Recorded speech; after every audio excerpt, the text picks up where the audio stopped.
أعمالنا من يهده الله فلا مضل له ومن يضلله فلا هادي له ونشهد أن لا إله إلا الله وحده لا شريك له ونشهد أن سيدنا ونبينا وحبيبنا ومولانا محمدا صلى الله عليه وسلم عبده ورسوله الذي أرسله بالحق بشيرا ونذيرا وداعيا إلى الله بإذنه وسراجا منيرا.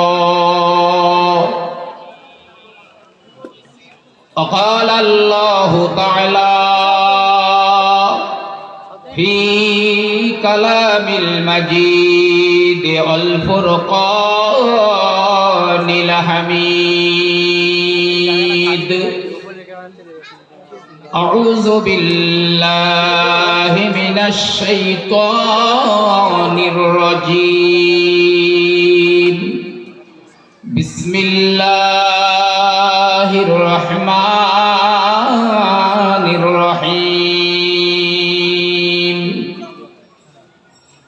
إنا نحن نزلنا الذكر وإنا له لحافظون. وقال رسول الله صلى الله عليه وسلم خيركم من تعلم القرآن وعلمه. وقال الله تعالى في شان رسوله مخبرا وآمرا إن الله وملائكته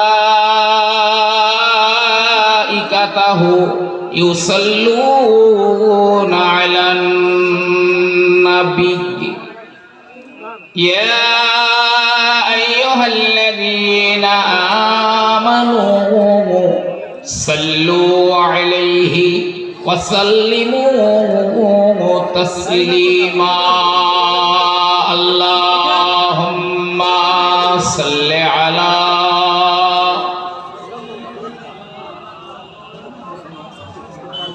وعلى آل سيدنا.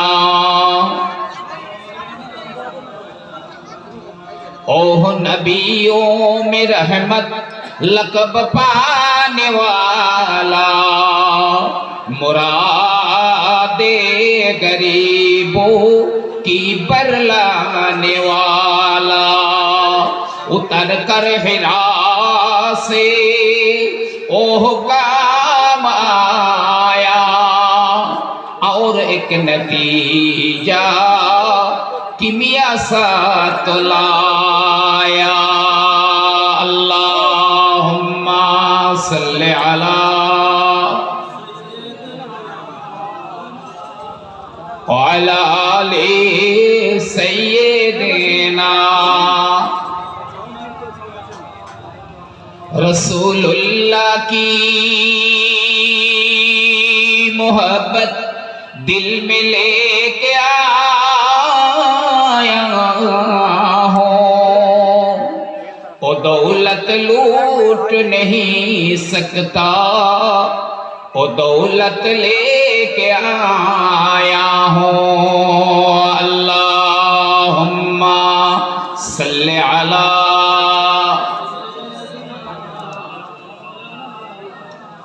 وعلى آل سيدنا আলহামদুলিল্লাহ। অধ্যকার এই মহতী জলসার সম্মানীয় বরণীয় নির্বাচিত সভাপতি সাহেব, মুআজ্জাজ মুহতারাম, মহাসম্মানীয় উলামায়ে কেরাম, বিশেষত এই মসজিদের যোগ্য ইমাম সাহেব, সম্মুখে বসে থাকা জ্ঞানী গুণী সুধী শ্রোতাবৃন্দ, এই জলসার, এই মসজিদ, এই মাদ্রাসার কমিটি সাহেবা, পর্দার অন্তরালে ধার্মিকা আমার মায়েরা এবং বোনেরা, ঈশার নামাজের পূর্বে মাশাআল্লাহ আমরা অনেক সুন্দর আলোচনা শুনছিলাম। আমি এসেছি একদম পুরাতন কথা বলবো, একেবারেই জানা শোনা কথা বলবো বিশেষ প্রয়োজনে। বর্তমান জমানাতে আমরা দেখছি কাশ্মীর বলেন, গুজরাট বলেন, আসাম বলেন, ওইদিকে আপনার ইরাক বলেন, ওইদিকে মায়ানমার বলেন, সর্বত্রই আমরা মার খাচ্ছি। আমরা মার খাচ্ছি চূড়ান্তভাবে, অপমানিত হচ্ছি, অপদস্থ হচ্ছি সর্বক্ষেত্রে। যেন মহড়া পড়ে গেছে একটি জাতিকে নির্মূল করার উদ্দেশ্যে। কিন্তু কেন? এর যতগুলো কারণ আছে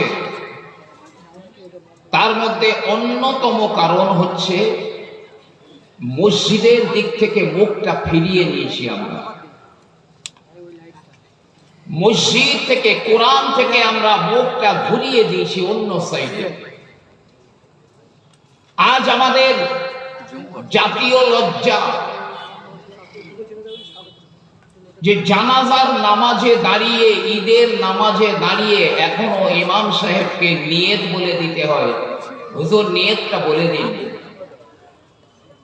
কিন্তু আজ যদি আমাদের নওজোয়ান যুবক যারা আছে তাদের মধ্যে অনেকেরই জিজ্ঞাসা করলেই সে বলে দিতে পারবে কোন ছায়াছবিতে কোন কোন গান হয়েছিল। নায়ক চিনি, নায়িকা চিনি, প্লেয়ার চিনি, নর্তকী চিনি, কিন্তু আল্লাহর কোরআন চিনি না।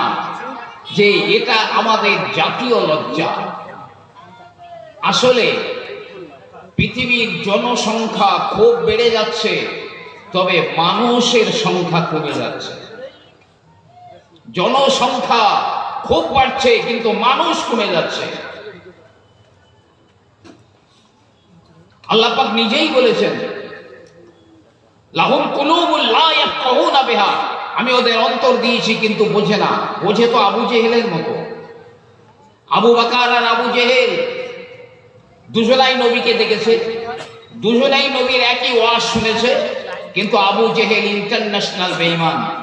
যদিও আবু জেহেল নবী বারহাক এটা আমার আপনার চাইতেও বেশি করে জানত। সে আবু জেহেল ইন্টারন্যাশনাল বেঈমান। আর আবু বকরের নাম করলে আমরা বলি রাদিয়াল্লাহু আনহু। তো বর্তমান সময়ে আবু জেহেল মার্কা অন্তর নিয়ে শুনলে হবে না। ওয়ালাহুম আ'য়ুনুল লা ইবসিরুনা বিহা, ওদের চোখ দিয়েছি কিন্তু দেখেও দেখে না। আবু জেহেলের চোখ দিয়ে দেখলে হবে না, আবু বকরের চোখ দিয়ে দেখতে হবে। ওয়ালাহুম আযানুল লা ইয়াসমাউনা বিহা, আমি কান দিয়েছি, শ্রবণ শক্তি দিয়েছি, কিন্তু শুনেও শুনে না। ওমর তো লাইনচ্যুত ছিল, কিন্তু ওমরের কানে যখন সূরা তাহার কটা আয়াত পৌঁছালো, ওমর পাল্টি হয়ে গেল। এ কান তো ওমরের মতো তৈরি করতে হবে, আবু জেহেলের মতো নয়।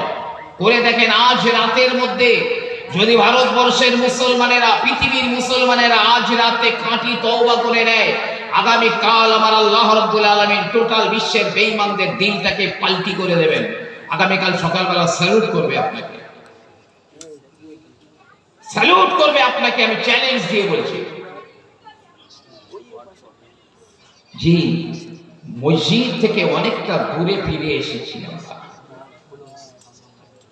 নবীজি তিরমিজি শরীফের হাদিস বলছি, নবী আমার বললেন, মান লাম ইউসাল্লি ফাহুয়া কাফিরুন, যে ব্যক্তি নামাজ পড়ল না, মুয়াজ্জিনের আযান হয়ে গেল, নামাজ আদায় করলো না, আমি রাসূলুল্লাহ বলি ফাহুয়া কাফিরুন, ওই লোকটা হলো কাফের। অন্য বর্ণনায় বিশ্ব নবী আমার বললেন, মান লাম ইউসাল্লি, যে নামাজ পড়লো না, ফালা দীন লাহু, ওর কোনো ধর্ম নেই, কোনো দিন নেই। নবীজির হাদিস বলছি। আমরা তো বলি মুসলমান, কিন্তু আমাদের দাবিতে মিথ্যাবাদী আমরা সকলেই নয়, আমাদের দাবিতে আমরা মিথ্যাবাদী। বিশ্বনবী আমার বললেন, ও বাবা সাহাবারা শুনে রেখে দাও, লাকাদ হামামতু আনা আমুরা ফিতিয়াতি, আমি নবী আমার বড় ইচ্ছা হয় আমি নওজোয়ান যুবকদেরকে ডেকে বলি, তোমরা জঙ্গল থেকে শুকনো কিছু কাঠ কেটে নিয়ে এসো, মুয়াজ্জিনকে বলি আযান দিয়ে দাও, আযানের পরে ও আযানের সাড়া যারা দিল না, আমি রাসূলুল্লাহ আমার বড় ইচ্ছা হয় আমি ওই কাঠ দিয়ে ওদের ঘর বাড়িগুলো জ্বালিয়ে পুড়িয়ে সরখার করে দিই। কিন্তু না, ওদের বাড়ি বাচ্চারা রয়েছে, ওদের বাড়ি মেয়েরা রয়েছে, এই একটা মাত্র কারণে আমি রাসূলুল্লাহ ওদের ঘরগুলো পুড়িয়ে দিতে পারি না। তবে ইচ্ছা ছিল খুব পুড়িয়ে দেওয়া। কি মুখ দেখাবো, শুধু এই বাতাস একটা যাওয়া আসা করছে, এইটা বন্ধ হয়ে গেল তো আমার সব কিছু শেষ, আর কিচ্ছু নেই, আর কেউ নেই, সব তাড়া হলো, একই উদ্দেশ্য, কখন পুঁতে ফেলবো মাটি। সবাই যে আপনার জন্য কাঁদছে, পাগল হয়ে যাচ্ছে কেঁদে, সেও চিন্তা করছে যে একে বাড়িতে রাখা যাবে না, মাটিতে পুঁতে দিতে হবে, সেদিন কি জবাব দেবেন? আপনি বলবেন স্টেজে মেরে দেবো, বলবে তোমার রবকে, ও তো হামেশাই বলে দেবো আল্লাহ। অতটা সহজ নয়।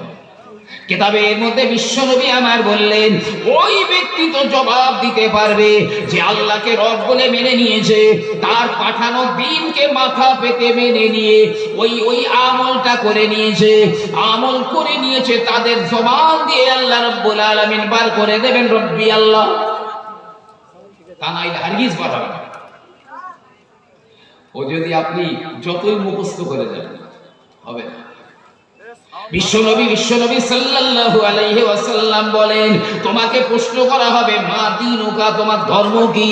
না বলতে পারবে না, ইসলাম হলো আমার ধর্ম, তারা বলতে পারবে না কখনোই।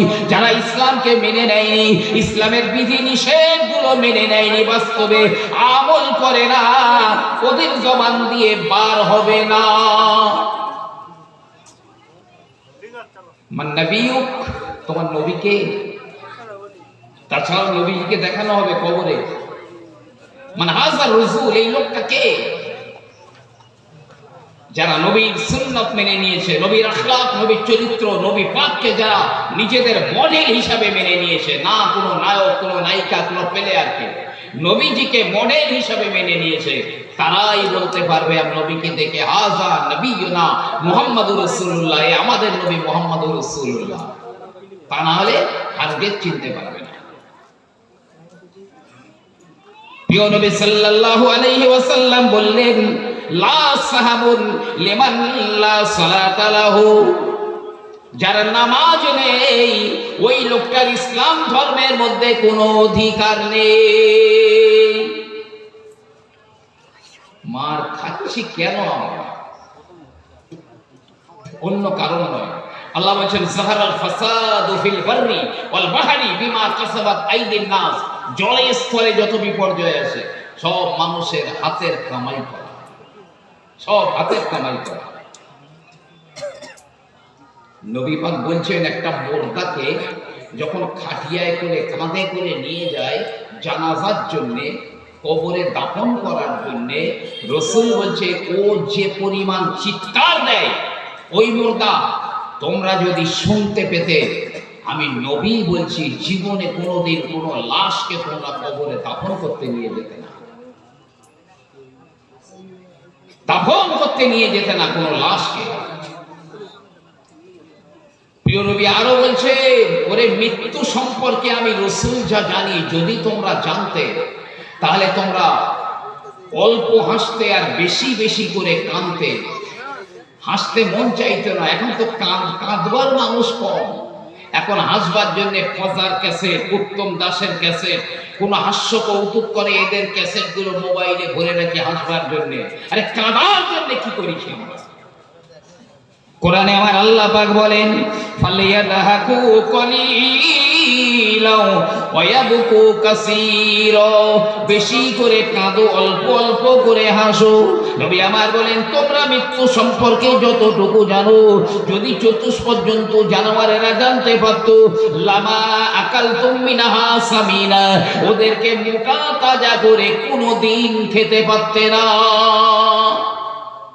কঙ্কাল হয়ে থাকতো মৃত্যুর ভয়ে। কিন্তু আমরা উদাসীন, আমরা পুরো উদাসীন।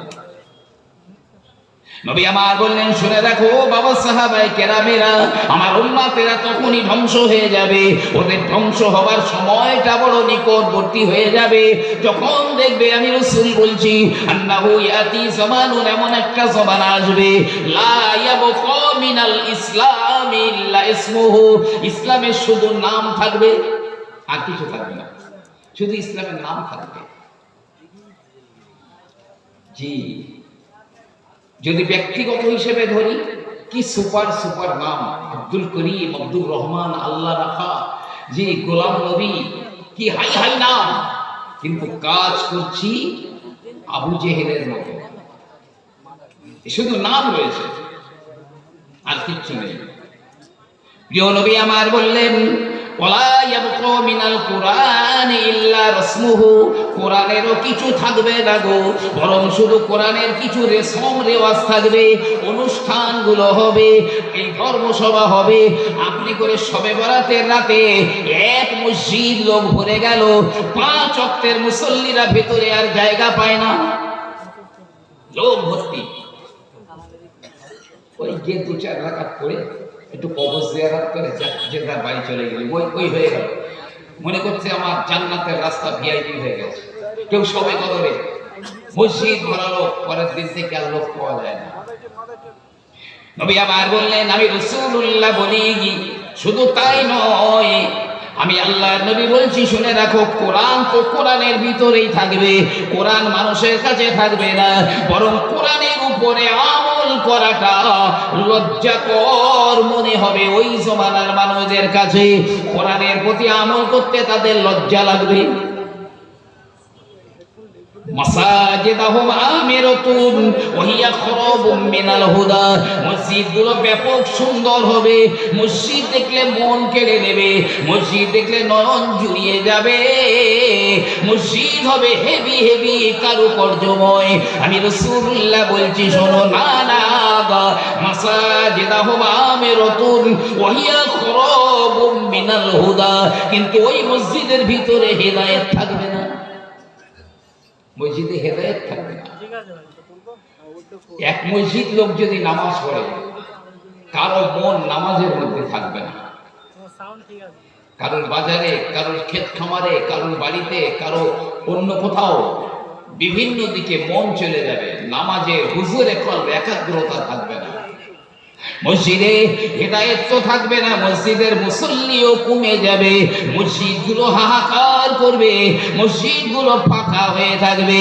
আমি রাসূলুল্লাহ বলি, শুনে রাখো, লা তাকুমুস সাআতু হাত্তা ইয়াতাবাহান নাসু ফিল মাসাজিদ, যতক্ষণ না মসজিদ নিয়ে মানুষ গর্ব না করবে, ততদিন পর্যন্ত কিয়ামত হবে না। এ দোকানে সে দোকানে দেখবেন, ও আমাদের গ্রামের চাষ একবার মসজিদ বানিয়েছি দেখে আসবি, অথচ ও 1 রাকাত নামাজ পড়ে না, ও নিজেই নামাজ পড়ে না, গর্ব করছে মসজিদ নিয়ে, কি মসজিদ বানিয়েছি। মসজিদে হেদায়েত আছে কেন? যে লোকটা এই মসজিদে ফেরেশতার মতো নামাজ পড়ছে, মসজিদ থেকে বাইরে বার হচ্ছে, এখনো বারান্দায় মসজিদের মানে বাউন্ডারির মধ্যে পকেটে হাত আর পকেটে হাত, মানে টুপি ঢোকাবে আর একটা বার করবে। আছে হেদায়েত। যাহারাতিল আসওয়াদু ফিল মাসাজিদি, মসজিদ ঘরে যারা থাকবে এদের মধ্যে অনেকেই জোরে জোরে মসজিদে কথা বলবে। না না না, আমি আল্লাহর নবী বলছি ওই সময়ে আমার উম্মতের ধ্বংস হয়ে যাবার সময় বড় নিকটবর্তী। মসজিদ খালি, মসজিদে হেদায়েত নেই, যে যার মতো চলছি। কিন্তু জবাব দেবেন কি? এই দুনিয়ার জীবনটা কেমন আর আখিরাতের জীবনটা কেমন, হাদিস পাকে এসেছে, শোনেন, খুব মন দিয়ে শোনেন। যদি গোটা পৃথিবীটা একদম 1 ইঞ্চি জায়গা বাদলে টোটাল পৃথিবীতে সরিষার দানা দিয়ে ভর্তি করে দেওয়া হবে, কতদূর? সে প্রথম আসমান পর্যন্ত সরিষার দানা পুরো স্তূপ করে দেওয়া হয়েছে প্রথম আসমান পর্যন্ত। তো প্রথম আসমানের দূরত্ব কত জানেন? পৃথিবী থেকে নবীজি বলেছেন 500 বছরের রাস্তা। একটা আরবি ঘোড়া 500 বছর দৌড়ালে যত দূর যেতে পারে, আর বিজ্ঞানের ভাষায় 9,30,00,000 মাইল। এই টোটাল পৃথিবীটা যদি সরিষার দানা দিয়ে আসমান পর্যন্ত ভর্তি করে দেওয়া হয়, আর একটা পাখি বছরে একটা করে সরিষার দানা তুলে নিয়ে যাচ্ছে, প্রতি বছরে একটা করে সরিষার দানা তুলে নিয়ে যাচ্ছে, তাহলে বলেন তো এই গোটা পৃথিবী ব্যাপী আসমান পর্যন্ত যে সরিষার দানা, এই দানা শেষ হতে ক বছর লাগবে? প্রিয় নবী আমার বললেন, শুনে রাখো ও আমার সাহাবারা, ওই একটা মাত্র পাখি একটা করে বছরে একটা করে সরিষার দানা নিয়ে যেতে যেতে হয়তোবা একদিন ওই দুনিয়ার ওই সরিষাগুলো শেষ হয়ে যাবে। তবে আমি রাসূলুল্লাহ বলি, পরকালের জীবন শেষ হবে না। এই সরিষা হয়তো 1 বছর অন্তর অন্তর একটা করে নিয়ে যেতে একদিন শেষ হবে, কিন্তু পরকালের জীবন শেষ নেই। এই সামান্য জিন্দেগির জন্য কেয়ামতের দিনের আমাদের এই 100 বছরের জীবনটা কত জানেন? কেয়ামতের একটা দিন হবে 50,000 বছরের মতো লম্বা। সেই তুলনায় দুনিয়া যে লোকটা 100 বছর হায়াত পেয়েছে, কেতাবে এসে সেই লোকটা পরকালের দিনের তুলনায় মাত্র 1.5 থেকে 1 মিনিট অথবা 1.5 মিনিট দুনিয়ায় ছিল। 1 মিনিট অথবা 1.5 মিনিটের ওখানে দুনিয়াতে ছিল। এই সামান্য জিন্দেগির জন্য বুদ্ধিমান মানুষরা কখনো তার ওই চিরস্থায়ী জিন্দেগিটা বরবাদ করে দিতে পারে না, আর বরবাদ করতে পারে না।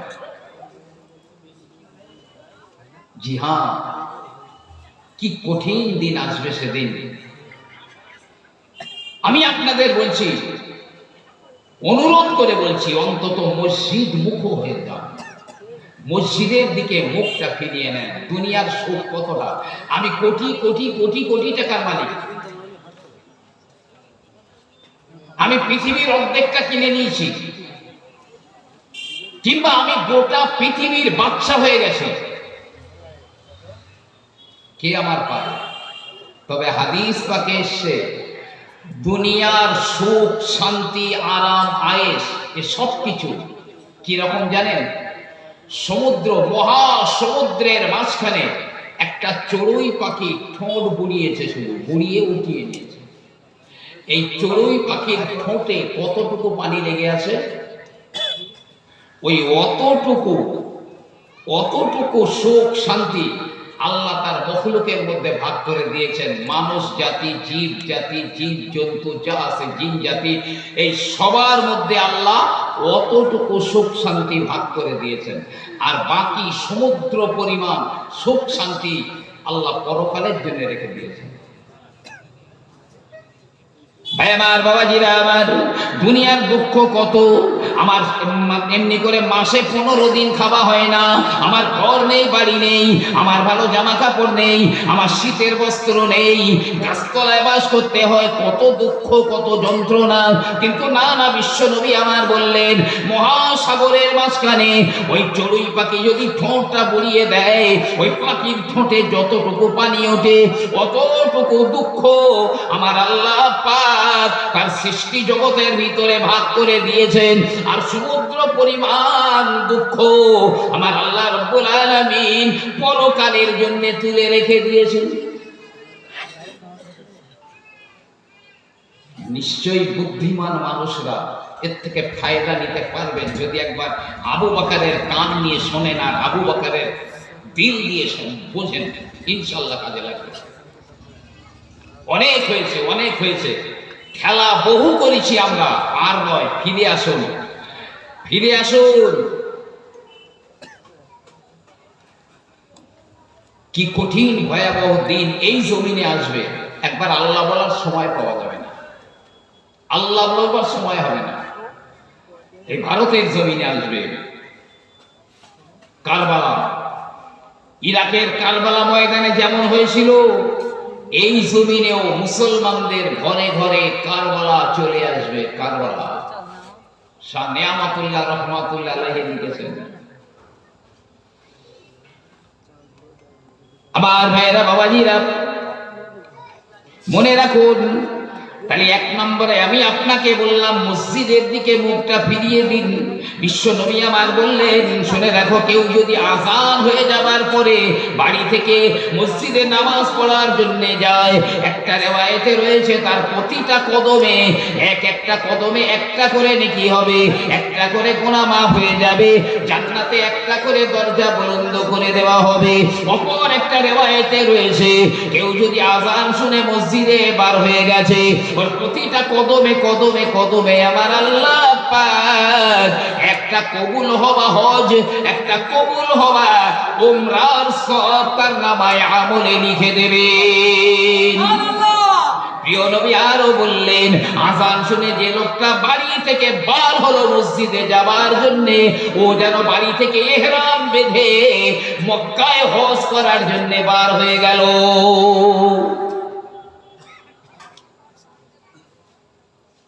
জি, কিয়ামতের ময়দানে আল্লাহ পুলসিরাত বানাবেন। পুলসিরাত 15,000 বছরের রাস্তা, নিচে জাহান্নাম, জাহান্নামের উপরেই পোলটা বানাবেন আল্লাহ।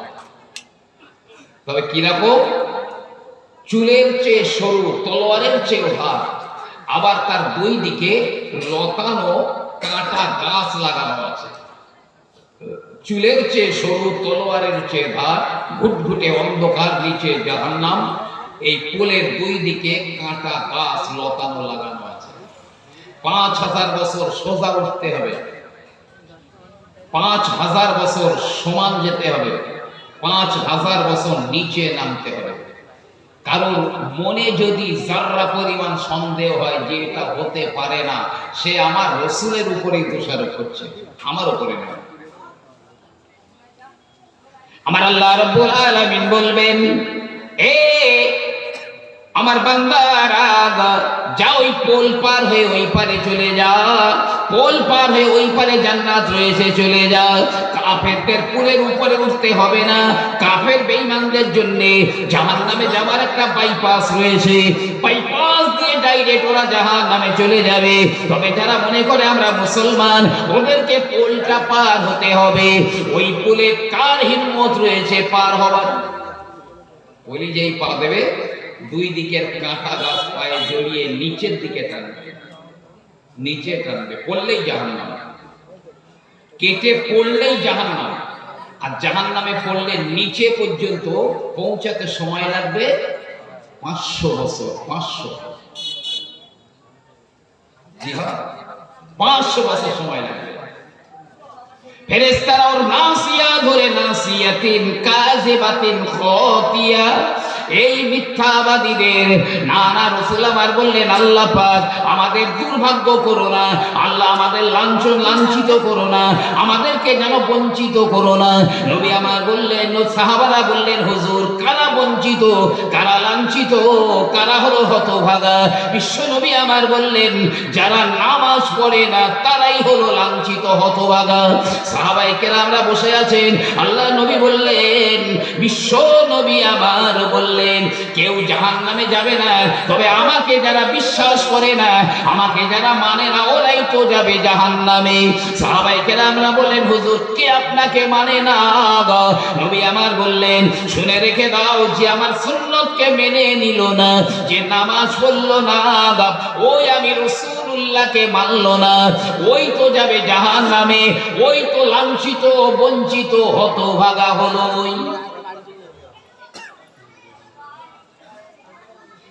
এক জাররা কোথাও যাওয়ার পথ নেই, এক জাররা পথ নেই, কোথায় যাবে? প্রিয় নবী সাল্লাল্লাহু আলাইহি ওয়াসাল্লাম এখনো পর্যন্ত এই উম্মতের জন্য কেঁদে জারে জার হয়ে যাচ্ছেন, কবর শরীফে কেঁদে হয়রান হয়ে যাচ্ছেন, আল্লাহ আমার উম্মত, আমার উম্মত। কবর থেকে নবী উঠবার সঙ্গে সঙ্গেই দেখবে কেউ নেই। জিবরাইল, আগে আমার উম্মত কোথায় বলো? ওরা কি পুলসিরাতে রয়েছে না কোথায়? আগে আমার উম্মতের খবর দাও। হাসর ময়দানে আদম থেকে ঈসা পর্যন্ত সব নবী কাঁদবেন, সব নবী। মুসা নবী কাঁদবেন, আদম নবী কাঁদবেন, আল্লাহ আমাকে বাঁচাও। আমি আর কারো জন্য বলি না, আল্লাহ শুধু আমি আদমকে বাঁচিয়ে দাও। মুসা নবী, নূহ নবী কাঁদবেন, আল্লাহ কারো জন্য বলি না, শুধু আমাকে বাঁচিয়ে দাও। ইব্রাহিম নবী বলবেন, আল্লাহ আমি কারো জন্য কাঁদি না গো, আল্লাহ পাক শুধু আমি ইব্রাহিমকে বাঁচিয়ে দাও। এমনি করে হযরত ইসমাঈল আলাইহিস সালাম আছাড় খেয়ে পড়ে যাবে, মাটির উপরে ময়দানে মাহশরে আছাড় খেয়ে পড়ে যাবে। আল্লাহ পাক আমার মা হাজেরার জন্য কাঁদি না, আমার পিতা ইব্রাহিমের জন্য কাঁদি না, আমি ইসমাঈলকে বাঁচিয়ে দাও। মুসা নবী কাঁদবেন, আল্লাহ আমি কারো জন্য না, আমার মা বাপ, আমার বিবি বাচ্চার জন্য না, শুধু আমি, আমাকে বাঁচিয়ে দাও। ঈসা নবী আছাড় খেয়ে পড়ে যাবে, অসহায়ের মতো কেঁদে জারে জার হয়ে বলবে, আল্লাহ আমার মা মরিয়মের জন্য আমি বলছি না, আমি শুধু আমার চিন্তা, আমাকে বাঁচাও, আমাকে বাঁচাও। কিন্তু বিশ্ব নবী ওই একজনই মাত্র বলবেন, আল্লাহ আমি আব্দুল্লাহর বেটা, আমি মুহাম্মদুর রাসূলুল্লাহ, আমাকে বাঁচাতে হবে না, হবে না, হবে না, আমি বাঁচতে চাই না, শুধু আমার উম্মাহগুলোকে বাঁচিয়ে দাও। সে উম্মত বুড়ো আঙুল দেখাচ্ছে, এ মুসলমান মার খাবে না তো মার খাবে কে? যে ওয়াজ কাজে লাগবে ঈমানদারদের জন্য। ফাযাক্কির ইন্না যিকরা তানফাউল মুমিনিন, হে নবী আপনি ওয়াজ করুন, এই ওয়াজ ঈমানদারদের জন্য কাজে লাগবে। কিন্তু ওয়াজ যদি কাজে না লাগে, তখন নিজেকে কি ভাববেন আপনি, সেটা আপনি নিজেই চিন্তা করবেন। কোরআন বললাম ফাযাক্কির, হে নবী আপনি ওয়াজ করুন, ইন্না যিকরা তানফাউল মুমিনিন, এই ওয়াজ ঈমানদারদের জন্যই কাজে লাগবে। কিন্তু এই ওয়াজ যদি কাজে না লাগে, তাহলে সে কোন ব্যক্তি নিজেই বুঝতে পারবে, প্রত্যেক জনাই বুঝতে পারবে। মসজিদের দিকে মুখ করে দিন, বিশ্বাস করেন আলেমরা এই রাত জেগে গলা ফাটিয়ে এমনিতে বলছে না, আপনার ভালোর জন্য বলেছে। মুজাদ্দিদে জামান দাদা হুজুর কিবলা, আমি একদম পুরাতন কথা বলছি, নবী পাক একবার তার রওজা শরীফের ভিতরে ডেকে নিয়েছিলেন। হুজুর 8 জনা সঙ্গী নিয়ে রওজা আতহারের মধ্যে ঢুকেছিলেন, সালাম করলেন, কবর থেকে সালামের জবাব এলো, নবুয়তের হাত দুটো বাইরে বেরিয়ে গেল, আল্লাহর নবী দুটো হাত বার করে দিলেন, মুজাদ্দিদে জামান দাদা হুজুর কেবলা রহমাতুল্লাহ আলাইহি মুসাফা করে নিয়েছিলেন। দাদা হুজুর শেষ বেশ খুব কান্নাকাটি করছিলেন। জিজ্ঞাসা করলে হুজুর বললেন, আমি আবু বকর দেখতে পাচ্ছি আমার নবী কবরের মধ্যে উম্মতের জন্য এত কাঁদছেন যে কেঁদে কেঁদে নবীর কবরটা পুরো ভিজে গিয়েছে। সে উম্মত, হায় রে, কি জমানা পড়ে গেল। প্রিয় নবী আমার বললেন, কাইফা বিকুম ইযা ফাসাকা ফিতিয়ানাকুম, তোমাদের অবস্থা কত খারাপ হয়ে যাবে, কেমন করে তোমরা ধ্বংস হয়ে যাবে, নিপাত হয়ে যাবে গো, যখন তোমাদের ঘরের নওজোয়ান যুবকেরা ফাসিক ফাজের হয়ে যাবে, ধর্মের সঙ্গে তাদের কোনো সম্পর্ক নেই, মন যা চাইবে তাই করবে, না না না না, তার মধ্যে নামাজ নেই, তার মধ্যে রোজা নেই, তার মধ্যে কলেমা কালাম নেই, জিকির আজকার তেলাওয়াত নেই, ইসলামের সঙ্গে তার কোনো সম্পর্ক নেই। আর ওই সময় কি হবে, যখন তোমাদের ঘরের মহিলারা চার দেয়ালের ভিতরে থাকবে না, তারা চার দেয়ালের বাইরে গিয়ে স্বাধীনতার কথা বলবে, নারী স্বাধীনতা চাইবে, না না আমি রাসূলুল্লাহ বলি, ওই জমানাতে তোমরা কেমন করে না জানি ধ্বংস হয়ে যাবে। ইসলাম থাকবে না, কোরআনের শুধু রেশম রেওয়াজ থাকবে, মসজিদ সুন্দর হবে, মুসল্লি থাকবে না, ওর মধ্যে হেদায়েতও থাকবে না, মুসল্লি কমে যাবে। এক নাম্বার কথা বললাম, আপনার চেহারাটা মসজিদের দিকে ঘুরিয়ে দিন। দুই নাম্বার, নিজের চেহারাটা সাহেব বিবি গোলামের দিকে নয়, যে আল্লাহর কোরআনের দিকে মুখটা ঝুঁকিয়ে দিন। দুটো কাজ বলে যাচ্ছে এখন। নিজের চেহারাটা কোরআনের দিকে ঝুঁকিয়ে দিন, আল্লাহর কসম বলছি বেঁচে যাবেন। আমি ব্যবসাদারি কথা বলি, নিজে যতটা পারি তো সম্ভব, না পারলে যারা কোরআনওয়ালা, যারা কোরআনের ধারক বাহক, যারা কোরআনের ছাত্র, তাদের হয়ে যাবে, নিজেকে বিলিয়ে দিন তাদের কাছে। আমি খুব পুরাতন কয়েকটা ঘটনা বলছি, আমি খুব খুশি হয়েছি এসে, বিশ্বাস করেন। প্রথমে আমি যে দেখে এসেছি, ওই যে রডগুলো বেরিয়ে আছে বাইরে, মাদ্রাসা হচ্ছে, এবং আগামীতে ইনশাআল্লাহ এই মাদ্রাসাতে হিফজখানা হবে, অর্থাৎ ছাত্ররা কোরআন হিফজ করবে ইনশাআল্লাহ। এই কোরআনের দিকে মুখটা ফিরিয়ে দিন, না হলে কোরআন যারা শিখছে, যারা শিখেছে তাদের হয়ে যাবে। কেন দেবেন? আমি তার পুরাতন কথা বলছি।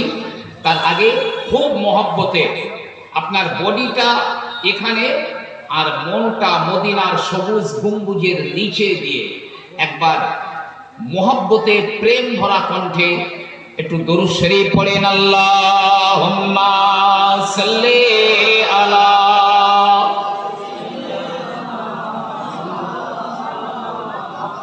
ওয়া আলা আলি সাইয়্যিদিনা। क़यामत में हर शख्स परेशान रहेगा, क़यामत में हर शख्स परेशान रहेगा, हर एक शख्स रो रो कर मोहम्मद को पुकारेगा। अगर वो मुझे खबर ना दे तो कौन खबर ले, उम्मत के जो वो किश्ती है वो मोहम्मद के हवाले। अल्लाहुम्मा सल्ले अला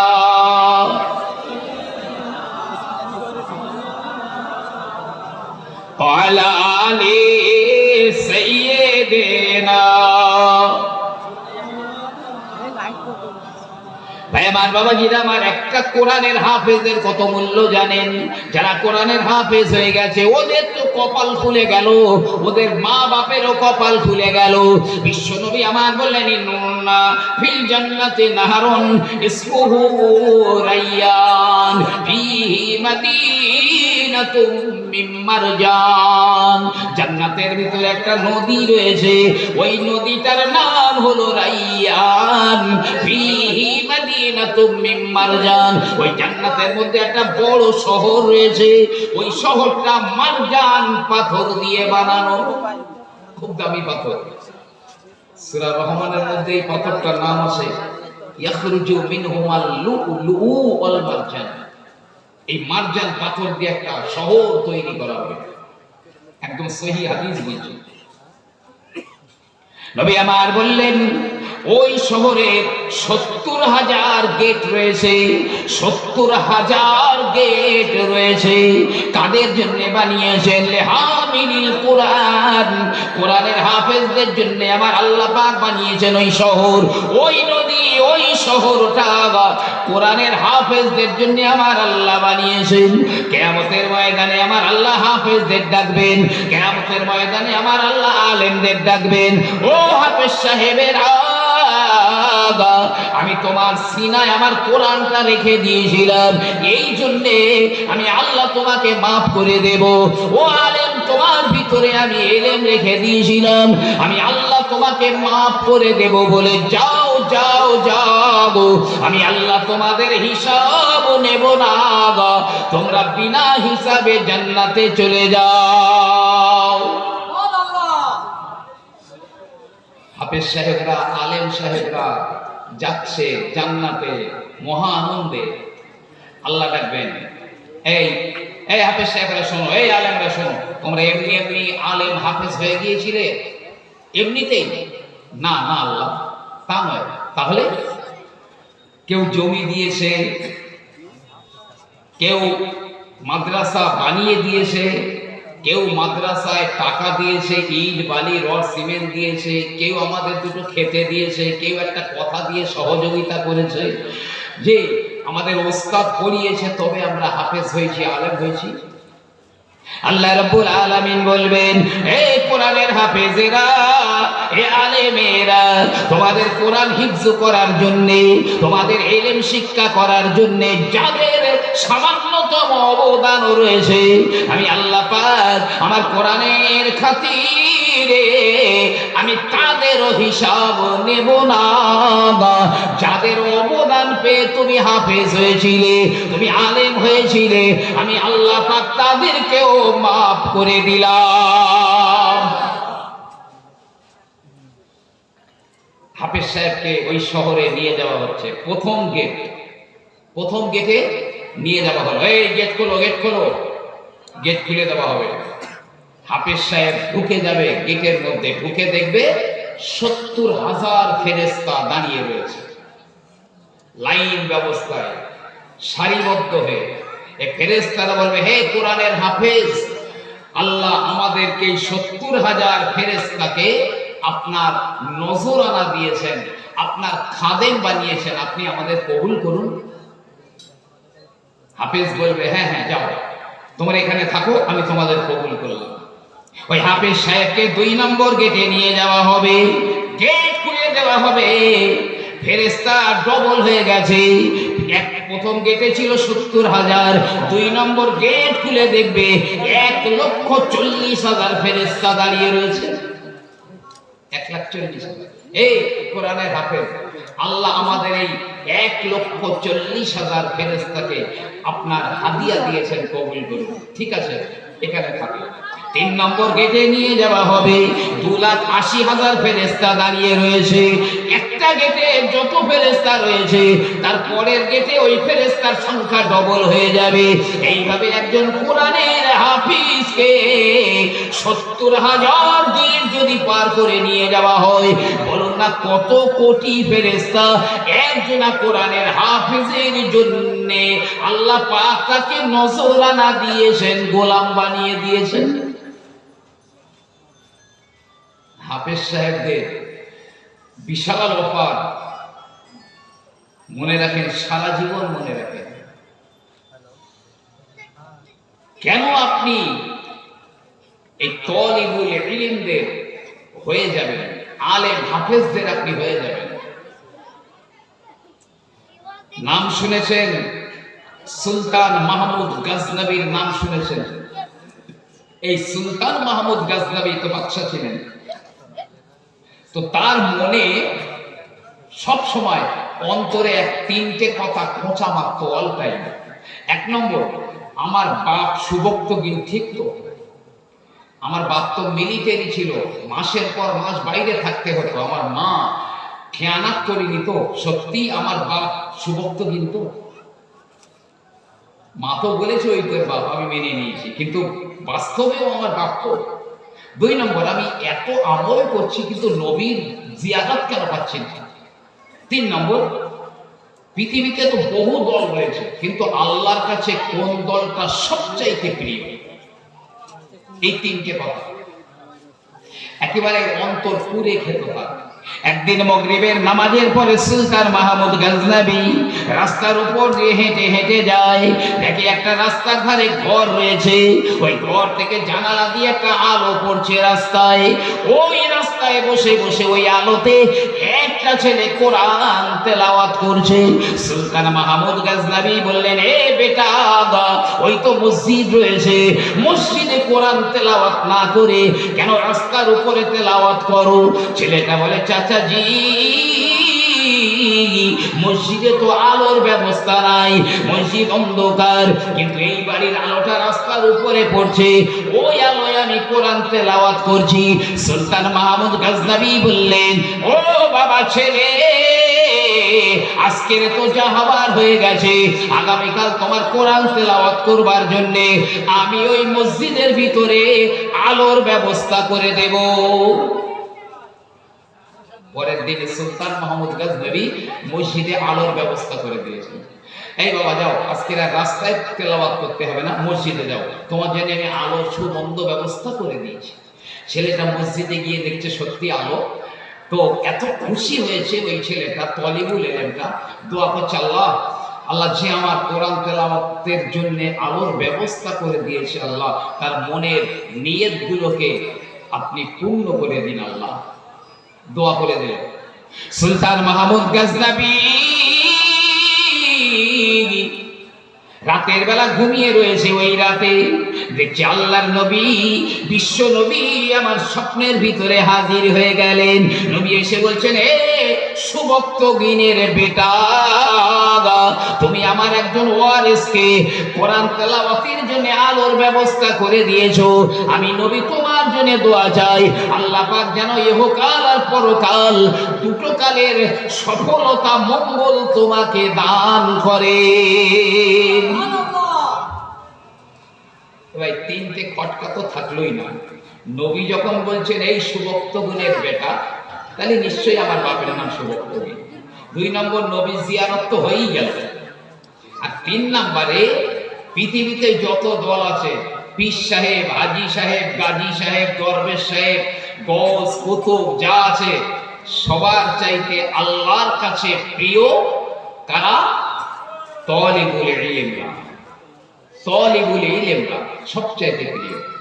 পীর জুলফিকার আহমদ সাহেব তার খুতবাতে জুলফিকারের মধ্যে লিখেছেন, একটা উর্দু বইয়ের নাম বলছি, আহলে দিলকে তড়পা দেনে ওয়ালে ওয়াকিয়া, মুফতি এনামুল হক সাহেব লিখেছেন, যে পান্ডুয়া মাদ্রাসার শাইখুল হাদিস মুফতি মনসুর সাহেব লিখেছেন হাদিসের বরাত দিয়ে, খায়রুকুম মান তাআল্লামাল কুরআন ওয়া আল্লামাহু, তোমাদের মধ্যে সবচাইতে ভালো আল্লাহর কাছে যারা কোরআন শিক্ষা করে আর যিনি কোরআন শিক্ষা দেন, এই দুটো দল আল্লাহর কাছে সবচাইতে প্রিয়।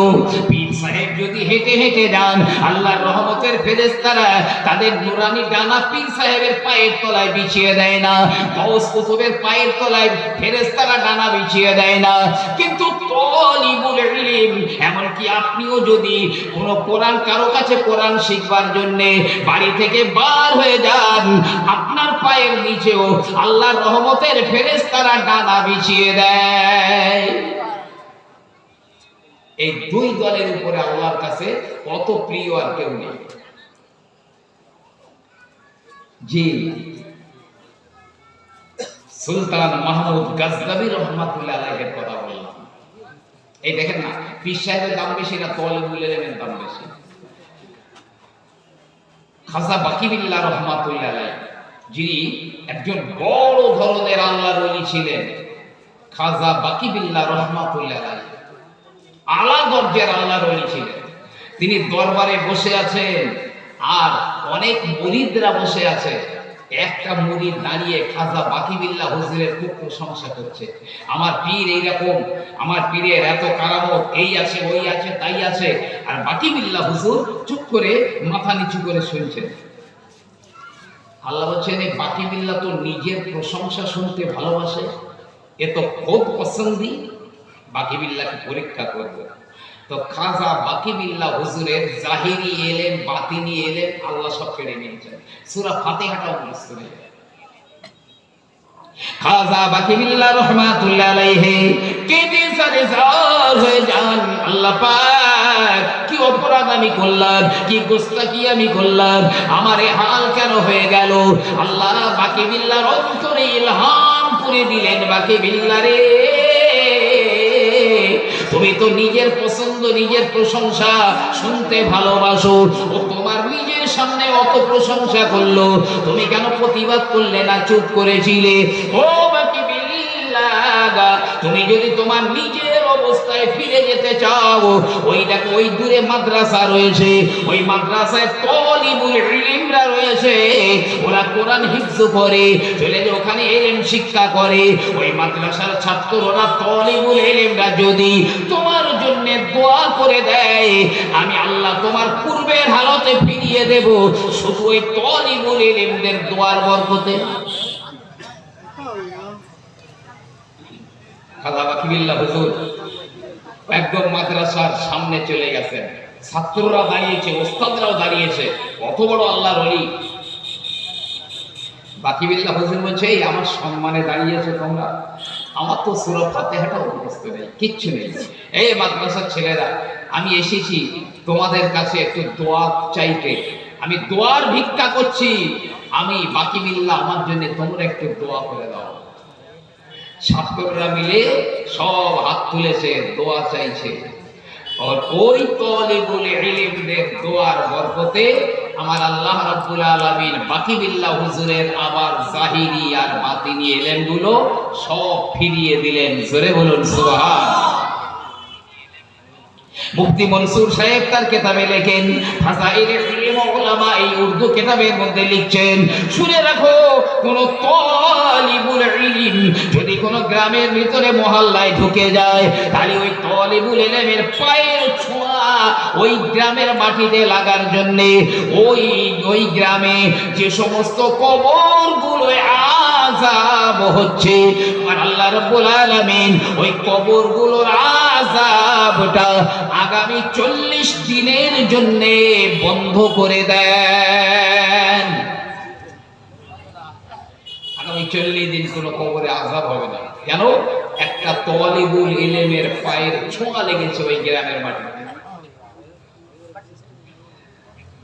যাদের মহল্লায় এইরকম মাদ্রাসা আছে, তাদের কপাল যে কত ভালো। জি, তাওয়াক্কুল শাহ রহমাতুল্লাহ আলাইহি, তাওয়াক্কুল শাহ, তিনি খুব দাতা লোক ছিলেন। উনি একটা লঙ্গরখানা খুলেছিলেন, রাত দিন রান্না হতো, আর গরিব, মিসকিন, এতিম, অসহায়, বিধবা এরা ওখান থেকে ফ্রিতে খেয়ে যেত, টাকা পয়সা দিতে হতো না, ফ্রি খেয়ে চলে যেত, রাত দিন চলতো খাওয়া একভাবে, মাস বছরের পর বছর যাচ্ছে। একদিন রাতের বেলা হযরতে তাওয়াক্কুল শাহ ঘুমিয়ে রয়েছেন, আল্লাহর নবী স্বপ্নের ভিতরে হাজির হয়ে গেলেন। বিশ্বনবী আমার বললেন, ও বাবা তাওয়াক্কুল শাহ, তুমি তো প্রতিদিন আমার আল্লাহকে দাওয়াত দাও, তুমি তো প্রতিদিন আমার আল্লাহকে দাওয়াত দাও, আমি রাসূলুল্লাহকে তো কই দাওয়াত দাও না। ব্যাপারটা বুঝতে পারলাম না হুজুর। যে তুমি যে এটি বেশি গরিবদের খেতে দাও, ওটা আমার আল্লাহকে দাওয়াত দেওয়া। তুমি যদি মাদ্রাসার ছাত্রদের খেতে দিতে, আলেম হাফেজ যারা ওদেরকে খেতে দিতে, আমি রাসূলুল্লাহ আমাকেই দাওয়াত করে খেতে দেওয়া হতো। জোরে বলুন সুবহান। মনে করছি আমি তাহাজ্জুদ, ইশরাক, আওয়াবিন, সালাতুত তাসবিহ করেছি, হজ, ইবাদত, জিকির, আজকার অনেক করেছি, জান্নাতে যাব, অতটা সহজ মনে করেন না। একজন হাজী সাহেব তার বাড়িতে মাদ্রাসার 4টে ছেলে লজিং থাকতো, মানে খাওয়া দাওয়া করতো আর মাদ্রাসায় পড়তো। 4টে ছেলে, পয়সা করি দিতে হতো না। এখন একদিন বিকেল বেলা এই হাজী সাহেব দেখছে মাদ্রাসার মাঠে তার বাড়িতে যে 4টে ছেলে খাওয়া দাওয়া করে, ওই 4টে ছেলে দৌড়দৌড়ি খেলা করতেছে। হাজী সাহেব তো খেপে গেছে, মশলা মেনটেন করে, খেলা হারাম, খেলাধুলো করা হারাম, বাস্তবই হারাম। শুধু 3টে খেলা জায়েজ আছে, তাও রোজ না, সপ্তাহে 1 দিন। 1 নম্বর, তীর চালানো শিক্ষা করা, তীর ধনুক চালানো শিক্ষা করা, তাও ইসলামিক জেহাদের নিয়েতে, প্রত্যেক দিন নয়, এই 1 দিন অন্তর অন্তর। 2 নম্বর, ঘোড় দৌড় শিক্ষা করা, এটাও ইসলামিক জেহাদের উদ্দেশ্যে, তাও প্রত্যেক দিন নয়। আর 3 নম্বর, নিজের স্ত্রীর সঙ্গে হাস্য কৌতুক করা। এই 3টে খেলা ব্যতীত দুনিয়াতে যত খেলা আছে সব খেলা হারাম হারাম হারাম হারাম। আমি অনেক দিন আগে, অন্তত মিনিমাম আজ থেকে 30 বছর আগে, বইটার নামও আমার মনে নেই, তবে পড়েছি, আমার মনে আছে। বইটার লেখক মাওলানা আশরাফ আলী থানভী সাহেব রহমাতুল্লাহ। তিনি লিখছেন যে খেলাগুলো গুটি দিয়ে খেলতে হয়, গুটি, 16 গুটি বলেন, 5 বলেন, দাবা বলেন, ক্যারামবোর্ড বলেন, এই গুটি দিয়ে খেলতে হয়। এই খেলাগুলো কেউ ধরেন কেউ খেলছে, মসজিদে আযান দিয়ে বলে আমি একটু নামাজ পড়ে আসি, তোরা খেলতে।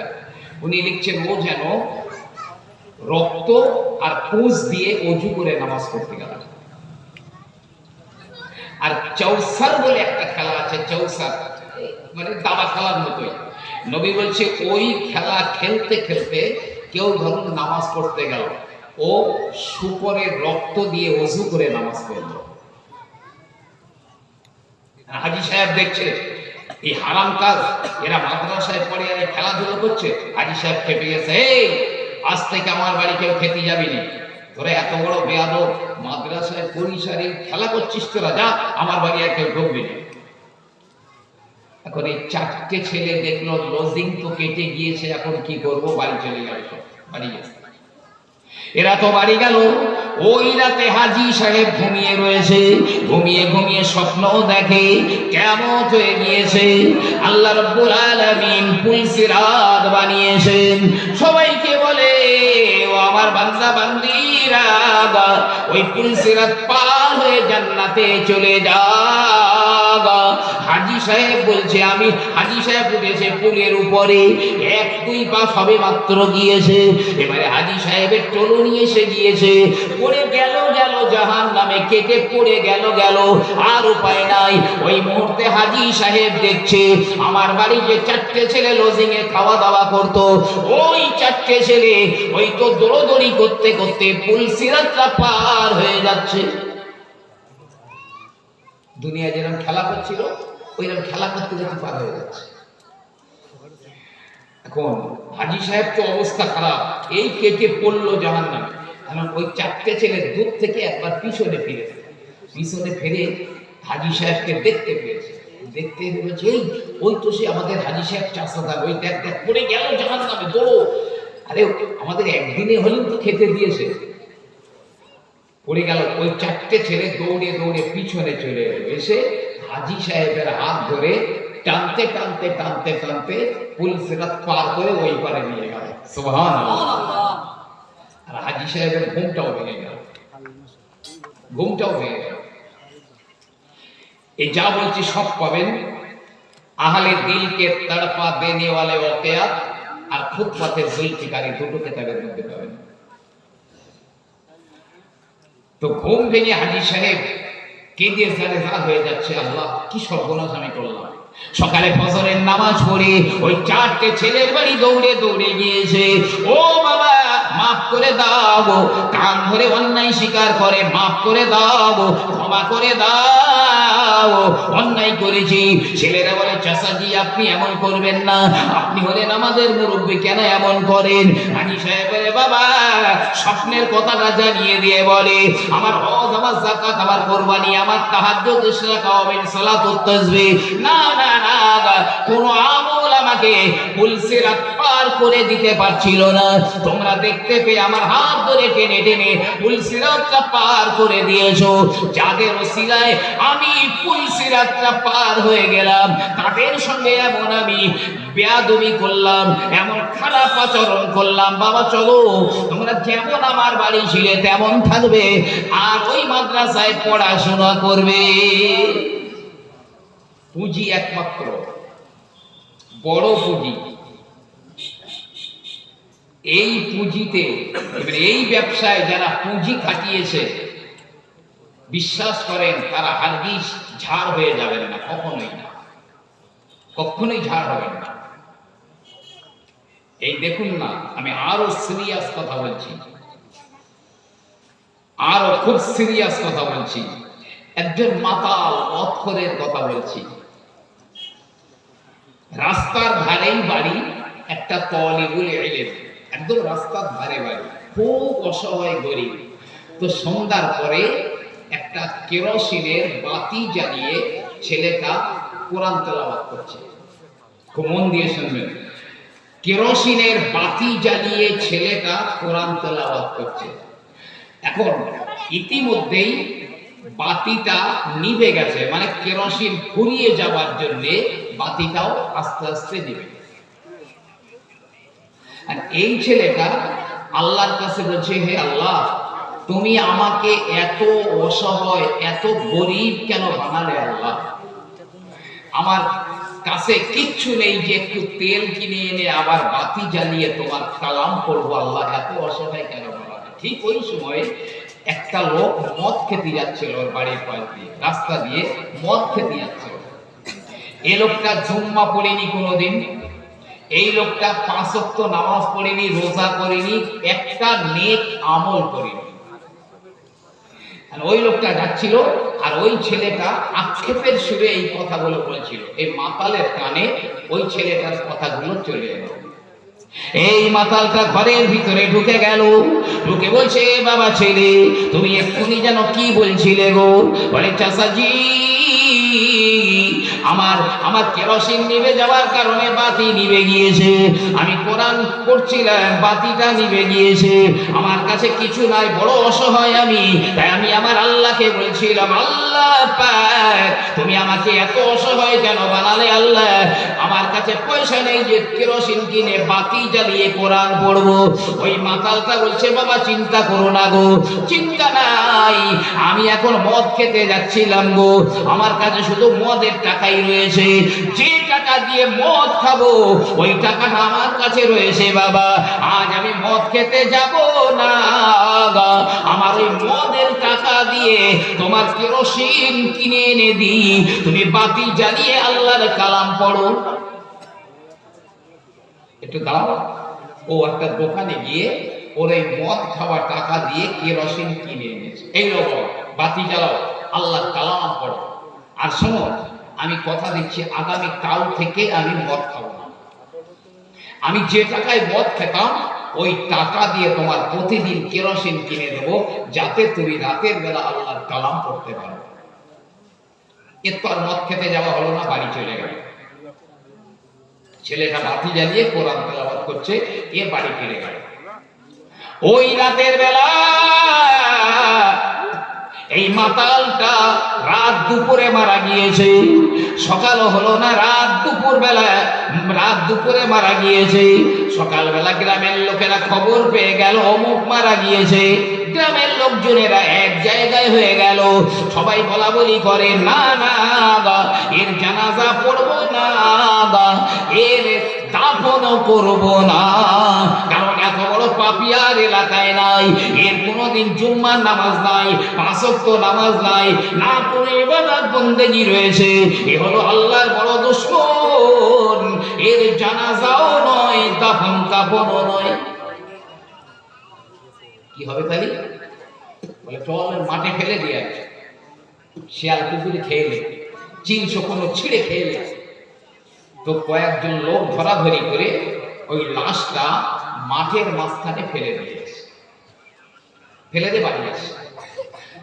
1 দিন 2 দিন 3 দিন 4 দিন 7 দিন পড়ে রয়েছে লাশটা, কিন্তু 7 দিনের মধ্যে এই লাশটা পচেনি, গন্ধ হয়নি, পোকা হয়নি, শিয়াল কুকুরে খায়নি, চিল শকুনেও খায়নি, টাটকা তাজা লাশ পড়ে আছে। ওই এলাকায় 8 জনা খুব ভালো লোক, মানে আল্লাহর মাহবুব বান্দা ছিল 8 জনা ওই এলাকায়। 7 দিনের মাথায় রাতের বেলা ওই 8 জনা স্বপ্ন দেখে, কে যেন বলে চলে যাও চলে যাও, যদি তোমাদের ভাগ্যের দরজা খুলে দিতে চাও, অমুক জায়গাতে একটা লাশ পড়ে রয়েছে, লাশটা তুলে আনো, আদবের সঙ্গে গোসল দিয়ে কাফন দাফন দিয়ে দাও, তোমাদের ভাগ্যের দরজা খুলে যাবে। সকালবেলায় বিভিন্ন জায়গা থেকে 8 জনা মানুষ একই জায়গায় হাজির হয়ে গেল, নিজেরা বলা বলি করলো, আমি এই স্বপ্ন দেখেছি, ও বলে আমি তো তাই, ও বলে আমি তো তাই।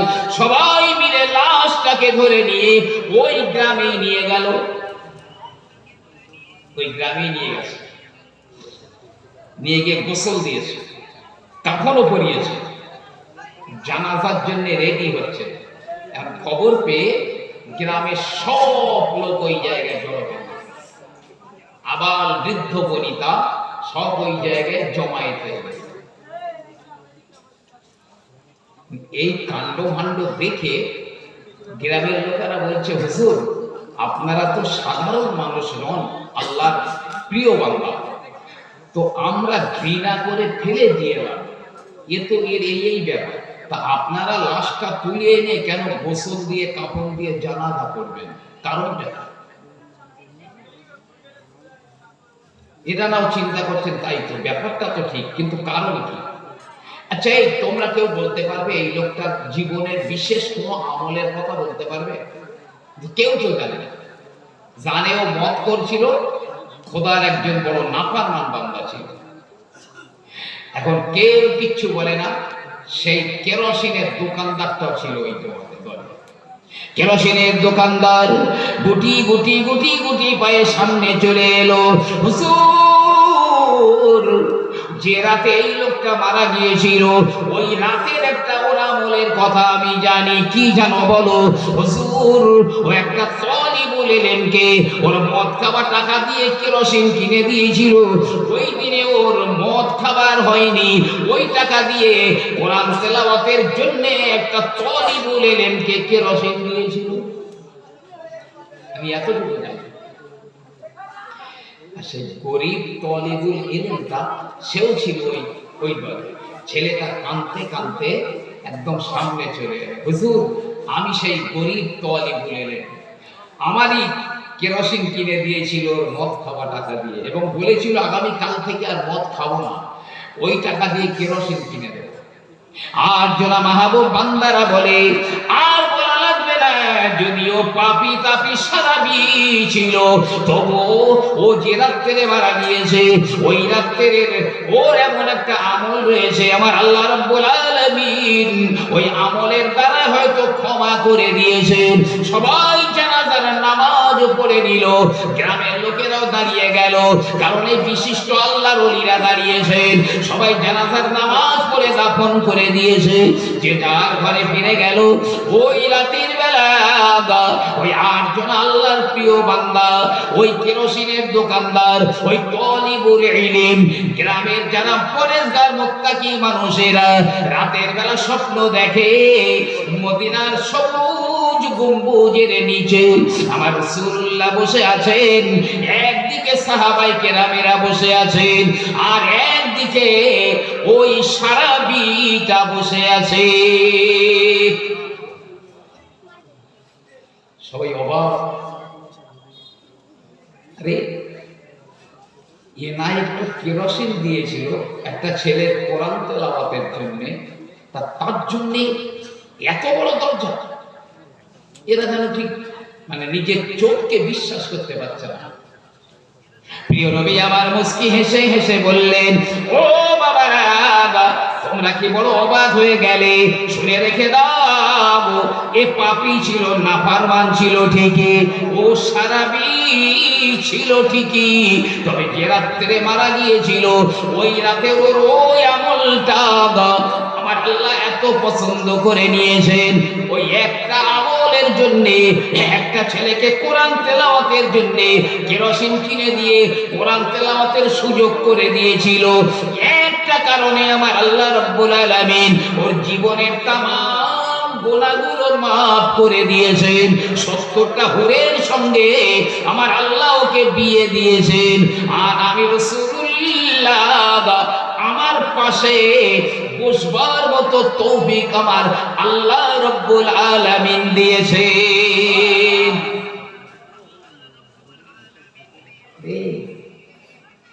কাজটা আমরা হয়তো ছোট মনে করি, কিন্তু কত বড় কাজ। হয়তো দেখা যাবে, খুব আশা করে আছি, অনেক আমল আছে আমার, কিয়ামতের ময়দানে দেখা যাবে প্লাস মাইনাসে মাইনাস হয়ে গেছে, জিরো, কিচ্ছু নেই। তবে এই আমলটা নষ্ট হবে না, এই আমলটা হারগিজ বরবাদ হবে না। আল্লাহ কত বড় নিয়ামত আমাদেরকে দিয়েছেন। আমি বাড়ি করেছি, 10 লাখ টাকা খরচ হয়েছে, 20 লাখ টাকা খরচ হয়েছে, 50 লাখ টাকা খরচ হয়েছে বাড়ি তৈরি করতে গিয়ে। ভূমিকম্প প্রতিরোধক রড দিয়ে ফ্ল্যাট বানিয়েছি, কিন্তু কিচ্ছু থাকবে না, কিচ্ছু থাকবে না। যেদিন ইসরাফিল আলাইহিস সালাম সিংহায় ফুৎকার দিয়ে দেবেন, ওই দিনে সব কিছু ধ্বংস হয়ে যাবে। ইয়াউমা ইউনফাকু ফিস-সূরি ফাসাইকা মান ফিস সামাওয়াতি ওয়া মান ফিল আরদ, আসমান জমিনে যা কিছু রয়েছে সিংহায় ফুৎকার দেওয়ার পরে সবই ধ্বংস হয়ে যাবে। ওয়া তাকুনুল জিবালু কাল ইহিনিল মানফুস, পেজা পেজা তুলোর মতো উড়ে যাবে। না না, পৃথিবীর জমিনে কিছু থাকবে না, একটা ছোট গর্ত থাকবে না, একটা ইটের টুকরো পাওয়া যাবে না। গোটা পৃথিবীটা সমান হয়ে যাবে, নদী নালা খাল বিল সাগর থাকবে না, পুরো মরুভূমি হয়ে যাবে গোটা পৃথিবীর জমিনটা। তবে মসজিদ আর মাদ্রাসা, এই দুটো জিনিস ধ্বংস হবে না। পৃথিবীর কোনো মসজিদ ধ্বংস হয়ে যাবে না, কোনো মাদ্রাসা ধ্বংস হয়ে যাবে না। কেন বলছি কোরআনের দিকে মুখটা করাতে? মসজিদ মাদ্রাসা এই দুটো থাকবে, তবে এই মসজিদ এখানে থাকবে না, এই মাদ্রাসা ওখানে থাকবে না। পৃথিবীর কোনো মসজিদ সেখানে থাকবে না, মাদ্রাসাও থাকবে না। সব একদম পশ্চিম প্রান্তে, শেষ প্রান্তে গিয়ে মসজিদ মাদ্রাসা এক জায়গায় টলমল টলমল টলমল করবে। হোক না সে বাঁশের খুঁটি আর খড়ের চাল দিয়ে মাদ্রাসা কি মসজিদ বানানো, তাও ধ্বংস হবে না। টলমল টলমল টলমল করছে। আল্লাহ রাব্বুল আলামিন জিবরাইলকে ডেকে বলবেন, ও জিবরাইল, সবই ধ্বংস হয়ে গেল, কিন্তু মসজিদ আর মাদ্রাসা কেন ধ্বংস হলো না? একবার ওদেরকে জিজ্ঞাসা করে দেখো। জিবরাইল আমিন চলে আসবেন, মসজিদ আর মাদ্রাসাকে বলবেন, ও মসজিদেরা মাদ্রাসারা, আমার আল্লাহ কোরআনে বলে দিয়েছিলেন, কুল্লু মান আলাইহা ফান ওয়া ইয়াবকা ওয়াজহু রাব্বিকা যুল জালালি ওয়াল ইকরাম। সব ধ্বংস হয়ে যাবে, কিন্তু না না, শুধু তোমার প্রতিপালক রবই থাকবে, সব ধ্বংস হয়ে গেল, তোরা কেন ধ্বংস হলি না? ওই মসজিদ আর মাদ্রাসার ইটগুলো কথা বলবে, প্রতিটা ইটের জবান আল্লাহ খুলে দেবেন, প্রতিটা বালু কণার জবান আমার আল্লাহ খুলে দেবেন, রডগুলো কথা বলবে, মসজিদের প্রতিটা জিনিস কথা বলবে। জিবরাইল ঠিক বলেছো, তবে না না, আমরা ধ্বংস হব না গো। যারা আমাদেরকে বানিয়েছে, যারা আমাদের বানাতে সহযোগিতা করেছে, মসজিদ বলবে যারা আমার ভিতরে নামাজ পড়েছে, মাদ্রাসা বলবে যারা আমার ভিতরে কোরআন তেলাওয়াত করেছে, কোরআন তেলাওয়াত শিখিয়েছে, হিফজ করেছে, ইলম শিখিয়েছে, যারা আমাদের মাদ্রাসা মসজিদ আমাদের দান ধ্যান করেছে, ওরা আজ হলো আমাদের পরিবার, ওরা আমাদের সংসার। ওদেরকে বুকের ভিতরে না নিয়ে আমি মসজিদ, মাদ্রাসা বলবে আমি মাদ্রাসা ধ্বংস হব না। ওদেরকে বুকে দাও। 5 টাকাও দিয়েছে মসজিদে, মাদ্রাসায় 2 পিস ইট দিয়েছে, মসজিদে নামাজ পড়েছে। জি, ওরা সব আমার পরিবার, তাও আমার বুকে। জিবরিল আমিন আল্লাহকে গিয়ে বলবেন, আল্লাহ মসজিদে এই কথা বলে, মাদ্রাসায় এই কথা বলে, কি করব এখন? আমার আল্লাহ রাব্বুল আলামিন তখন ডাক ছেড়ে বলবেন মসজিদ আর মাদ্রাসাকে, ওরে মসজিদ রে, ওরে মাদ্রাসা, আমি তোদের কথা শুনেছি, জাগা। আমি আল্লাহ রাব্বুল আলামিন তোর প্যাসেঞ্জার গুলোকে আমি আল্লাহ মাফ করে দিলাম। যারা মসজিদে নামাজ পড়েছে, নামাজ পড়িয়েছে, যারা মসজিদ বানিয়েছে, মসজিদে দান করেছে, যারা মাদ্রাসায় পড়েছে, পড়িয়েছে, যারা মাদ্রাসায় দান করেছে, মাদ্রাসা বানিয়ে দিয়েছে, আমি আল্লাহ তাদেরকে মাফ করে দিলাম। যা তোদের বুকের ভিতরে নিয়ে নে। সবাই প্যাসেঞ্জাররা সব ঢুকে যাবে মসজিদে, মাদ্রাসায়, সব প্যাসেঞ্জার ঢুকে যাবে। জিহাদ খানায় কাবা উঠবে সেদিন। কাবা কিভাবে? হাদিস পাকে এসেছে, কাবা উঠবে নতুন বধূর মতো, নববধূর মতো, মানে নতুন বউ যেরা সেজে গুজে বার হয়, ওই রকম উঠবে। যারা কাবার হজ করেছে, কাবা তওয়াফ করেছে, যে তারা সব কাবার গেলাপ ধরে ঝুলে থাকবে, কাবার গেলাপ ধরে ঝুলে থাকবে। আল্লাহ দুনিয়ার মসজিদ আর মাদ্রাসা গুলো রেলগাড়ির বগির মতো একটার সঙ্গে আর একটা লাগিয়ে দেবেন, আর কাবাকে ইঞ্জিন বানিয়ে দেবেন। আল্লাহ প্যাসেঞ্জার সব উঠে গেছে।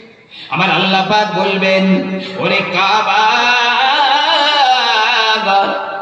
চলে যাও, এই বগিগুলো টেনে নিয়ে ওই পুলসিরাতটা পার হয়ে গিয়ে জান্নাতুল ফেরদাউসের প্ল্যাটফর্মে দাঁড় করিয়ে দে।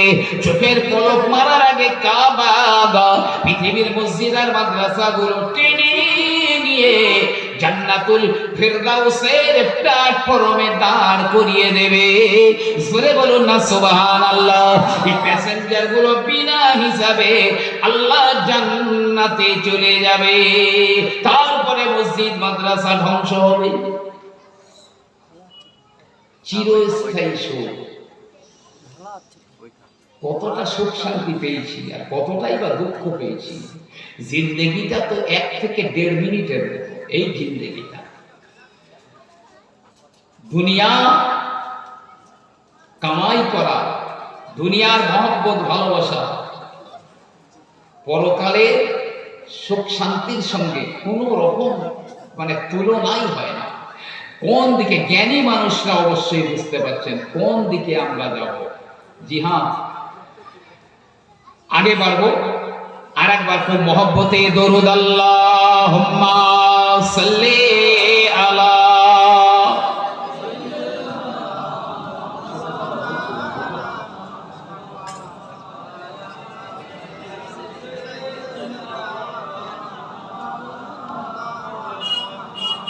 झुमकर नाते सरोवा मैं पढ़ता रहूं रहोगो, झुमकर नाते सरोवर में पढ़ता रहोगो, शौके दीदार से दिल में चलता रहो, मुस्कुराते रहे आशिकी मुस्तफा का, हर मुनाफिक सुन सुन कर जलता रहे। अल्लाहुम्मा सल्ली अला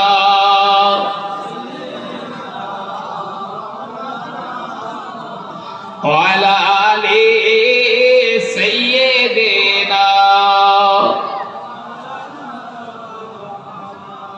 ভাই আমার, সময় থাকলে আমি এখন ওয়াজ করব ইনশাআল্লাহ। চিন্তা ছিল একটু অন্য আলোচনা, কিন্তু সম্ভব হয়নি। খুব প্রয়োজনের তাগিদে আমি আমার লাইন পুরো চেঞ্জ করে দিয়েছি সম্পূর্ণ। হাতে সময় থাকলে ইনশাআল্লাহ আমি এরপরে ওয়াজ করব আপনাদেরকে। তবে তার আগে এই এতক্ষণ যে আমি পড়িয়েছি এর একটা মানে হাফিয়ালি, এটা হাফিয়ালি পরীক্ষা,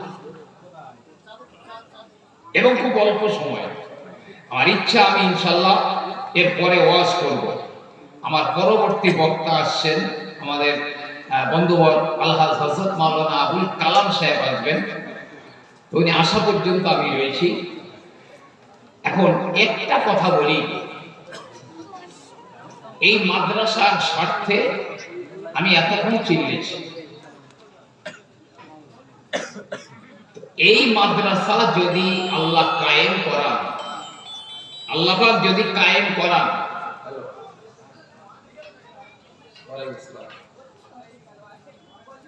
জলসা করছি, পরে ফোন করেন 1 ঘন্টা।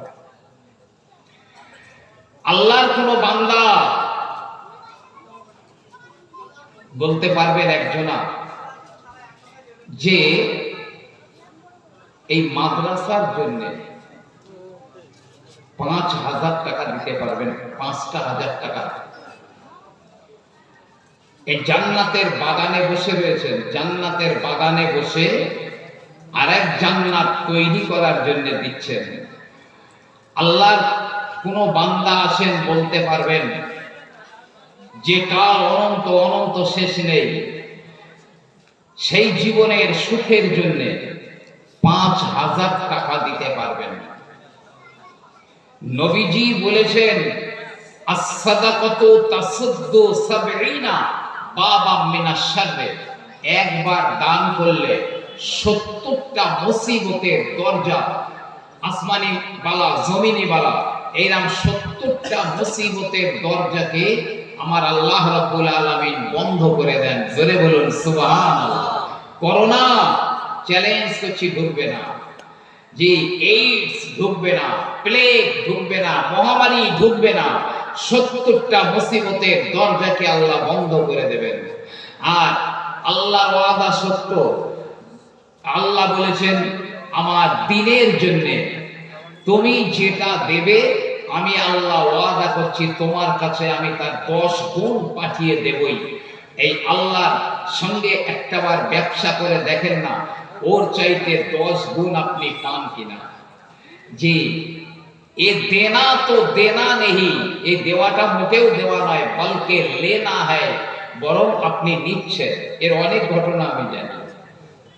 তো একজনা বলবেন আল্লাহর কোন বান্দা যে 5,000 টাকা দিতে পারবেন এই মাদ্রাসা তৈরি করার জন্য, যেখানে কোরআন মানুষের সিনায় মেমোরিতে ঢুকবে, কোরআন মেমোরিতে ঢুকবে। নেই মনে হচ্ছে 5,000 টাকা দেওয়ার মতো কোনো মানুষ। যদি থাকেন আমি জানি না, একটু হাত উঁচু করবেন, আল্লাহ তার ভাগ্যের দরজা খুলে দেবেন শুধু কোরআনের জন্য। কোরআনের জন্য যে কোরআন কোথাও কোরআন জ্বালিয়ে দিচ্ছে, কোথাও ছিঁড়ে ফেলে দিচ্ছে। সালমান রুশদি বেঈমান, সে তো স্যাটানিক ভার্সাস বলে দিয়েছে, শয়তানের কাব্য, নাউযুবিল্লাহ মিন যালিক। আজকের যদি এই কোরআনের খিদমত করি অন্তত আল্লাহ রাব্বুল আলামিনের দরবারে মুখটা দেখাতে পারবো, ঠিক আছে? তাহলে 2000 করে টাকা অন্তত দিতে পারবেন। আল্লাহর কোন বান্দা আছেন 2000 করে টাকা এই মাদ্রাসায় দেবেন, আমার জন্য নয়, মাদ্রাসার জন্য। এখানে তালিবুল ইলমরা এটা হচ্ছে সাদকায়ে জারিয়া, সাদকায়ে জারিয়া, এ নেকি বন্ধ হবে না। আপনি আপনার মায়ের নামে দেবেন, আপনার বাপের নামে দেবেন, দাদু দাদির নামে দেবেন, যার নামে দেবেন, কিয়ামত পর্যন্ত এর নেকি তার কবরে একভাবে ঢুকে যাবে। যিনি দিচ্ছেন তিনি যখন দুনিয়া ছেড়ে চলে যাবেন, এই নেকি তাদের কবরেও ঢুকে যাবে। এই মাদ্রাসায় যদি 50টা ছেলে হাফেজ হয়ে যায়, এই 50টা ছেলে ওরা এমনি করে কোরআন যত তেলাওয়াত করবে, ওদের ছাত্ররা তাদের ছাত্ররা যত কোরআন তেলাওয়াত করবে আর শেখাবে, টোটাল নেকি তাদের নেকি তারা পেয়ে যাবে। বরং অতটা নেকি আল্লাহ আপনার নামায় আমলে দিয়ে যাবেন, কিয়ামত পর্যন্ত দিয়ে যাবেন। এ নেকি বন্ধ হবে না। তাই বলবেন কেউ 2000 করে টাকা দেওয়ার মতন আল্লাহর রাস্তে। প্রথম বলেছিলাম 5000, 2000, এই নামটা একটু দেখো, কি নাম?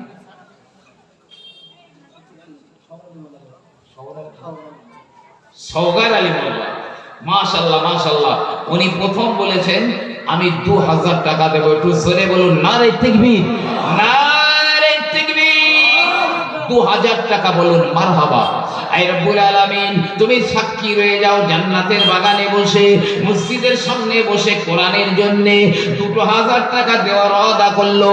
আল্লাহ আসমানি জমিনি বলা দিও না, আল্লাহ চাষবাস ব্যবসা বাণিজ্য রুজি রোজগারে বরকত দাও। আল্লাহ বাড়ির মানুষগুলোকে হায়াত দারাজ করো, ছেলে মেয়ে নাতি পোতাদের হায়াত দারাজ করো। আল্লাহ পাক তার বংশেও কোরআনের হাফেজ আলেম বানিও। আল্লাহ তার আপনজনেরা যারা কবরের গহীনে গেছে, আল্লাহ তাদের কবরগুলো বাগে জান্নাত বানিয়ে দাও। বলুন না আল্লাহুম্মা আমিন। মাশাআল্লাহ। একজনা বলেছেন 2000 টাকা দেবেন, ওই একজন হাত তুলেছেন, আপনাদের ওনার পাশে মুজিবুর রহমান মোল্লা সাহেব, জি, উনি হাত তুলেছেন 2000 টাকা দেবেন। আর একবার জোরে বলুন না নারে তাকবীর, নারে তাকবীর। 2000 টাকা, জোরে বলুন মারহাবা। আল্লাহ এটা দানকে কবুল করো মাওলা, ওর তার হায়াত দারাজ করো, বাড়ির মানুষদের হায়াত দারাজ করো। জান্নাতের বাগানে বসে আমি গুনাহগার দোয়া চাই আল্লাহ তার বংশে বংশে হাফেজে কোরআন আলেমে